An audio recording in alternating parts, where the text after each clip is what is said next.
أعوذ بالله من الشيطان الرجيم. بسم الله الرحمن الرحيم. الحمد لله الذي أنزل على عبده الكتاب ولم يجعل له عوجا قيما لينذر بأسا شديدا من لدنه ويبشر المؤمنين الذين يعملون الصالحات أن لهم أجرا حسنا ماكثين فيه أبدا وينذر الذين قالوا اتخذ الله ولدا ما لهم به من علم ولا لآبائهم كبرت كلمة تخرج من أفواههم إن يقولون إلا كذبا فلعلك باخع نفسك على آثارهم إن لم يؤمنوا بهذا الحديث أسفا إنا جعلنا ما على الأرض زينة لها لنبلوهم أيهم أحسن عملا وإنا لجاعلون ما عليها صعيدا جرذا أم حسبت أن أصحاب الكهف والرقيم كانوا من آياتنا عجبا إذ أوى الفتية إلى الكهف فقالوا ربنا آتنا من لدنك رحمة وهيئ لنا من أمرنا رشدا فضربنا على آذانهم في الكهف سنين عددا ثم بعثناهم لنعلم أي الحزبين أحصى لما لبثوا ومدى نحن نقص عليك نبأهم بالحق إنهم فتية آمنوا بربهم وزدناهم هدى وربطنا على قلوبهم إذ قاموا فقالوا ربنا رب السماوات والأرض لن ندعو من دونه إلها لقد قلنا إذا شططا هؤلاء قوم اتخذوا من دونه آلهة لولا يأتون عليهم بسلطان بين فمن أظلم ممن افترى على الله كذبا وإذ اعتزلتموهم وما يعبدون إلا الله فأووا إلى الكهف ينشر لكم ربكم من رحمته ويهيئ لكم من أمركم مرفقا وترى الشمس إذا طلعت تزاور عن كهفهم ذات اليمين وإذا غربت تقرضهم ذات الشمال وهم في فجوة منه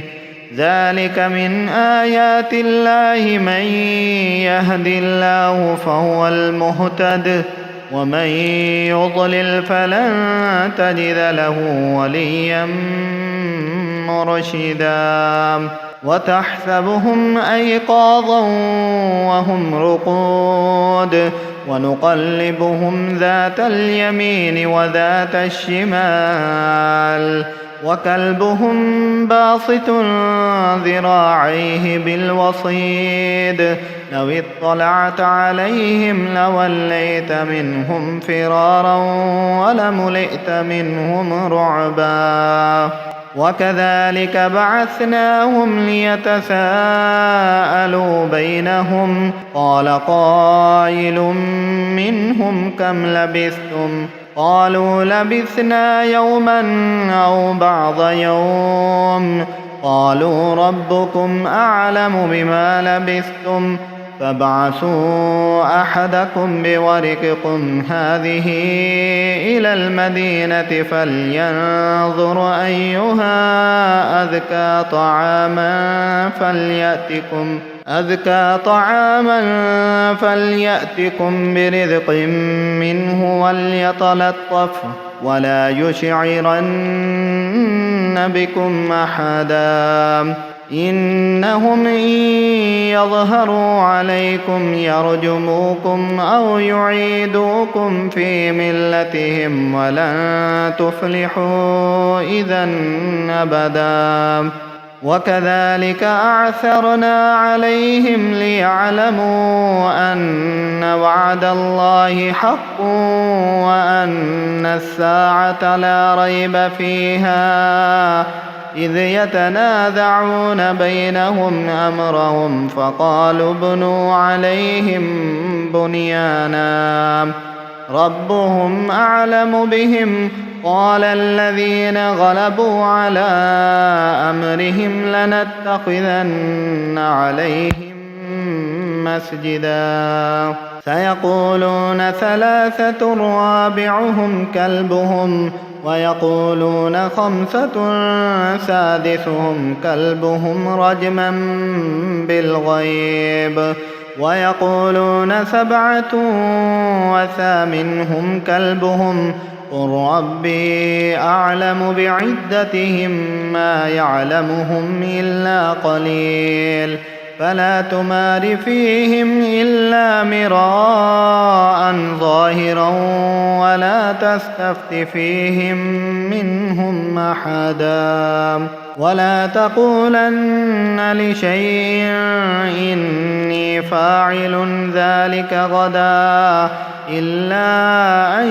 يشاء الله واذكر ربك إذا نسيت وقل عسى أن يهديني ربي لأقرب من هذا رشدا ولبثوا في كهفهم 300 سنين وازدادوا 9 قل الله أعلم بما لبثوا له غيب السماوات والأرض أبصر به وأسمع ما لهم من دونه من ولي ولا يشرك في حكمه أحدا واتل ما أوحي إليك من كتاب ربك لا مبدل لكلماته ولن تجد من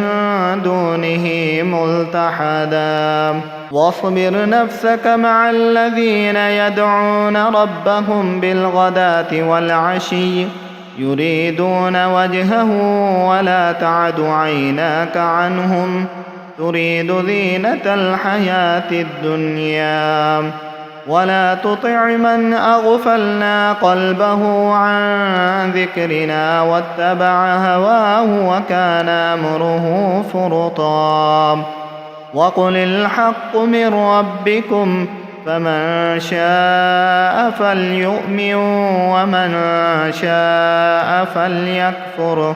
إنا أعتدنا للظالمين نارا أحاط بهم سرادقها وإن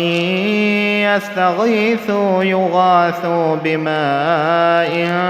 كالمهل يشوي الوجوه بئس الشراب وساءت مرتفقا إن الذين آمنوا وعملوا الصالحات إنا لا نضيع أجر من أحسن عملا أولئك لهم جنات عدن تجري من تحتهم الأنهار يحلون فيها من أساور من ذهب ويلبسون ثيابا خضرا من سندس واستبرق متكئين فيها على الأرائك نعم الثواب وحسنت مرتفقا واضرب لهم مثل الرجلين جعلنا لأحدهما جنتين من أعناب وحففناهما بنخل وجعلنا بينهما زرعا كلتا الجنتين آتت أكلها ولم تظلم منه شيئا وفجرنا خلالهما نهرا وكان له ثمر فقال لصاحبه وهو يحاوره أنا أكثر منك مالا وأعز نفرا ودخل جنته وهو ظالم لنفسه قال ما أظن أن تبيد هذه أبدا وما أظن الساعة قائمة ولئن رددت إلى ربي لأجدن خيرا منها منقلبا قال له صاحبه وهو يحاوره أكفرت بالذي خلقك من تراب ثم من نطفة ثم سواك رجلا لكن هو الله ربي ولا أشرك بربي أحدا ولولا إذ دخلت جنتك قلت ما شاء الله لا قوة إلا بالله إن ترني أنا أقل منك مالا وولدا فعسى ربي أن يؤتيني خيرا من جنتك ويرسل عليها حسبانا من السماء فتصبح صعيدا زلقا أو يصبح ماؤها غورا فلن تستطيع له طلبا وأحيط بثمره فأصبح يقلب كفيه على ما أنفق فيها وهي خاوية على عروشها ويقول يا ليتني لم أشرك بربي أحدا ولم تكن له فئة ينصرونه من دون الله وما كان منتصرا هنالك الولاية لله الحق وخير ثوابا وخير عقبا واضرب لهم مثل الحياة الدنيا كماء أنزلناه من السماء فاختلط به نبات الأرض فأصبح هشيما تذروه الرياح وكان الله على كل شيء مقتدرا المال والبنون زينة الحياة الدنيا والباقيات الصالحات خير عند ربك ثوابا وخير أملا ويوم نسير الجبال وترى الأرض بارزة وحشرناهم فلم نغادر منهم أحدا وعرضوا على ربك صفا لقد جئتمونا كما خلقناكم أول مرة بل زعمتم أن لن نجعل لكم موعدا ووضع الكتاب فترى المجرمين مشفقين مما فيه ويقولون يا ويلتنا ما لهذا الكتاب لا يغادر صغيرة ولا كبيرة إلا أحصاها ووجدوا ما عملوا حاضرا ولا يظلم ربك أحدا وإذ قلنا للملائكة اسجدوا لآدم فسجدوا إلا إبليس كان من الجن ففسق عن أمر ربه أفتتخذونه وذريته أولياء من دوني وهم لكم عدو بئس للظالمين بدلا ما أشهدتهم خلق السماوات والأرض ولا خلق أنفسهم وما كنت متخذ المضلين عضدا ويوم يقول نادوا شركائي الذين زعمتم فدعوهم فلم يستجيبوا لهم وجعلنا بينهم موبقا ورأى المجرمون النار فظنوا أنهم مواقعوها ولم يجدوا عنها مصرفا ولقد صرفنا في هذا القرآن للناس من كل مثل وكان الإنسان أكثر شيء جدلا وما منع الناس أن يؤمنوا إذ جاءهم الهدى ويستغفروا ربهم إلا أن تأتيهم سنة الأولين أو يأتيهم العذاب قبلا وما نرسل المرسلين إلا مبشرين ومنذرين ويجادل الذين كفروا بالباطل ليدحضوا به الحق واتخذوا آياتي وما أنذروا هزوا وما نرسل المرسلين إلا مبشرين ومنذرين ويجادل الذين كفروا بالباطل ليدحضوا به الحق واتخذوا آياتي وما أنذروا هزوا ومن أظلم ممن ذكر بآيات ربه فأعرض عنها ونسي ما قدمت يداه إنا جعلنا على قلوبهم أكنة أن يفقهوه وفي آذانهم وقرا وإن تدعهم إلى الهدى فلن يهتدوا إذا أبدا وربك الغفور ذو الرحمة لو يؤاخذهم بما كسبوا لعجل لهم العذاب بل لهم موعد لن يجدوا من دونه موئلا وتلك القرى أهلكناهم لما ظلموا وجعلنا لمهلكهم موعدا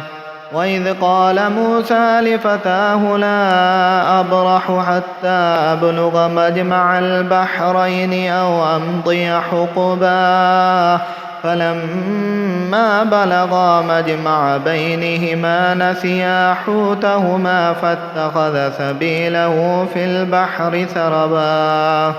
فلما جاوز قال لفتاه آتنا غداءنا لقد لقينا من سفرنا هذا نصبا قال أرأيت إذ أوينا إلى الصخرة فإني نسيت الحوت وما أنسانيه إلا الشيطان أن أذكره واتخذ سبيله في البحر عجبا قال ذلك ما كنا نبغي فارتد على آثارهما قصصا فوجد عبدا من عبادنا آتيناه رحمة من عندنا وعلمناه من لدنا علما قال له موسى هل أتبعك على أن تعلمني مما علمت رشدا قال إنك لن تستطيع معي صبرا وكيف تصبر على ما لم تحط به خبرا قال ستجدني إن شاء الله صابرا ولا أعصي لك أمرا. قال فإن اتبعتني فلا تسألني عن شيء حتى أحدث لك منه ذكرا. فانطلقا حتى إذا ركبا في السفينة خرقها. قال أخرقتها لتغرق أهلها لقد جئت شيئا إمرا. قال ألم أقل إنك لن تستطيع معي صبرا. قال لا تؤاخذني بما نسيت ولا ترهقني من أمري عسرا. فانطلقا حتى إذا لقيا غلاما فقتلا. قال أقتلت نفسا ذكية بغير نفس لقد جئت شيئا نكرا. قال ألم أقل لك إنك لن تستطيع معي صبرا. قال إن سألتك عن شيء بعدها فلا تصاحبني قد بلغت من لدني عذرا. فانطلقا حتى إذا أتيا أهل قرية استطعما أهلها فأبوا أن يضيفوهما فوجد فيها جدارا يريد أن ينقض فأقاما. قال لو شئت لاتخذت عليه أجرا. قال هذا فراق بيني وبينك سأنبئك بتأويل ما لم تستطع عليه صبرا. أما السفينة فكانت لمساكين يعملون في البحر فأردت أن أعيبها وكان وراءهم ملك يأخذ كل سفينة غصبا. وأما الغلام فكان أبواه مؤمنين فخشينا أن يرهقهما طغيانا وكفرا. فأردنا أن يبدلهما ربهما خيرا منه زكاة وأقرب رحما. وأما الجدار فكان لغلامين يتيمين في المدينة وكان تحته كنز لهما وكان أبوهما صالحا. فأراد ربك أن يبلغا أشدهما ويستخرجا كنزهما رحمة من ربك وما فعلته عن أمري ذلك تأويل ما لم تسطع عليه صبرا. ويسألونك عن ذي القرنين قل سأتلو عليكم منه ذكرا. إنا مكنا له في الأرض وآتيناه من كل شيء سببا فأتبع سببا حتى إذا بلغ مغرب الشمس وجدها تغرب في عين حمية ووجد عندها قوما قالوا يا ذا القرنين إما أن تعذب وإما أن تتخذ فيهم حسنا. قال أما من ظلم فسوف نعذبه ثم يرد إلى ربه فيعذبه عذابا نكرا. وأما من آمن وعمل صالحا فله جزاء الحسنى وسنقول له من أمرنا يسرا. ثم أتبع سببا حتى إذا بلغ مطلع الشمس وجدها تطلع على قوم لم نجعل لهم من دونها سترا. كذلك وقد أحطنا بما لديه خبرا ثم أتبع سببا حتى إذا بلغ بين السدين وجد من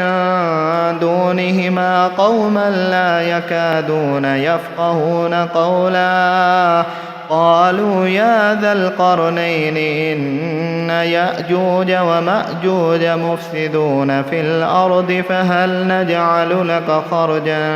على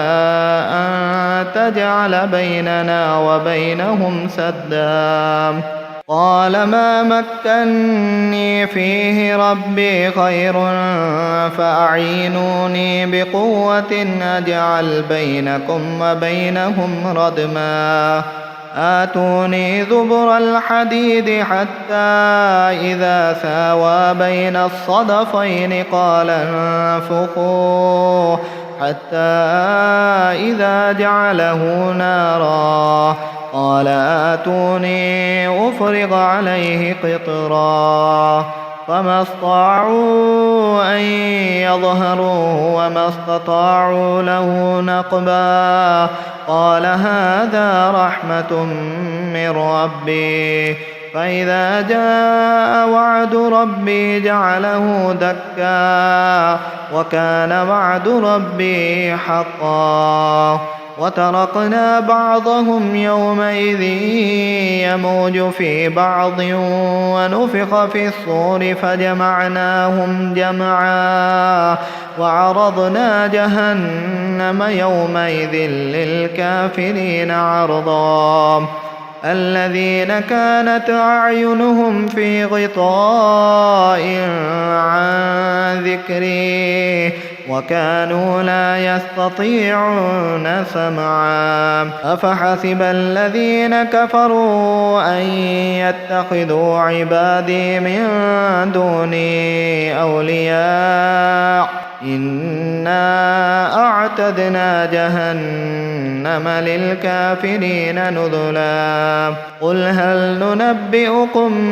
بالأخسرين أعمالا الذين ضل سعيهم في الحياة الدنيا وهم يحسبون أنهم يحسنون صنعا أولئك الذين كفروا بآيات ربهم ولقائه فحبطت أعمالهم فلا نقيم لهم يوم القيامة وزنا ذلك جزاؤهم جهنم بما كفروا واتخذوا آياتي ورسلي هزوا إن الذين آمنوا وعملوا الصالحات كانت لهم جنات الفردوس نزلا خالدين فيها لا يبغون عنها حولا قل لو كان البحر مدادا لكلمات ربي لنفد البحر قبل أن تنفد كلمات ربي ولو جئنا بمثله مددا قل إنما أنا بشر مثلكم يوحى إلي أنما إلهكم إله واحد فمن كان يرجو لقاء ربه فليعمل عملا صالحا ولا يشرك بعبادة ربه أحدا.